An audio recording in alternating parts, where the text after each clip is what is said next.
ఈరోజు అక్షయ తృతీయ. సింహాచలం క్షేత్రంలో వరాహ లక్ష్మీ నరసింహస్వామి వారికి చందనోత్సవం. ఈ సందర్భంగా ఎలాంటి విధి విధానాలు పాటిస్తే సమస్త శుభాలు చేకూరతాయో నేటి శుభం లాభం అనే శీర్షికన పరిశీలిద్దాం. ప్రధానంగా అక్షయ తృతీయ సందర్భంగా ఈరోజు గోధుమలు దానం ఇచ్చిన, శనగలు దానం ఇచ్చిన, నీటి కుండ దానం ఇచ్చిన విశేషమైన శుభ ఫలితాలు కలుగుతాయని భవిష్య పురాణంలో చెప్పారు. గొడుగు, పాదరక్షలు ఈరోజు దానంగా ఇస్తే జాతక దోషాల తీవ్రతను తగ్గింపజేసుకోవచ్చు. విసనకర్ర కానీ, లడ్డూలు కానీ అక్షయ తృతీయ సందర్భంగా దానం ఇచ్చినట్లయితే సమస్త శుభాలు చేకూరతాయి. అక్షయ తృతీయ రోజు కొద్దిగా జపం చేసినా, కొద్దిగా దానం ఇచ్చినా, స్తోత్రాన్ని పఠించినా అది కొన్ని వేల రెట్లు విశేషమైన శుభ ఫలితాలను కలిగింపజేస్తుంది.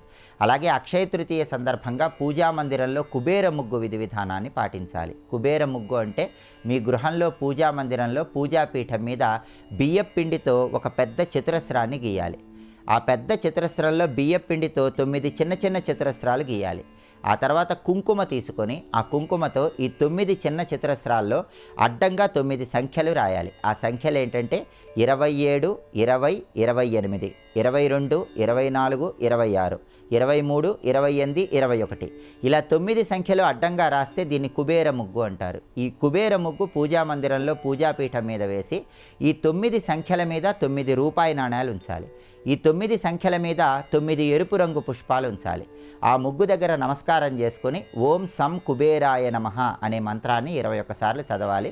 బెల్లం ముక్క నైవేద్యం పెట్టాలి. అక్షయ తృతీయ సందర్భంగా ఈ కుబేర ముగ్గు విధి విధానం పాటించినట్లయితే సంవత్సరం మొత్తం లక్ష్మీ కుబేరుల అనుగ్రహం కలిగి ఆర్థికంగా మంచి పురోభివృద్ధిని సాధించవచ్చు. అలాగే ఈరోజు సింహాచలం క్షేత్రంలో వరాహ లక్ష్మీ నరసింహస్వామి వారికి చందనోత్సవాన్ని నిర్వహిస్తారు. ఈ సందర్భంగా గృహంలో శ్రీమన్నారాయణమూర్తి విగ్రహం ఉన్న వాళ్ళు ఎవరైనా సరే చందనం కలిపిన నీటితో అభిషేకం చేయటం, విగ్రహం లేని వాళ్ళు లక్ష్మీనారాయణల చిత్రపటానికి చందనం బొట్లు అలంకరణ చేయటం ద్వారా నరసింహస్వామి సంపూర్ణమైన అనుగ్రహం కలుగుతుంది.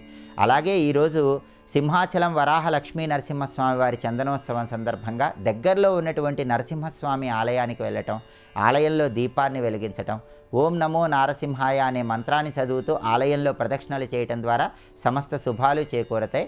గృహంలో నరసింహస్వామి వారి విగ్రహం ఉన్న వాళ్ళైతే ఆవు పాలతో కానీ, తేనెతో కానీ, కొబ్బరి నీళ్లతో కానీ నరసింహస్వామి వారి విగ్రహానికి అభిషేకం చేసుకుంటే సమస్త శుభాలు చేకూరతాయి.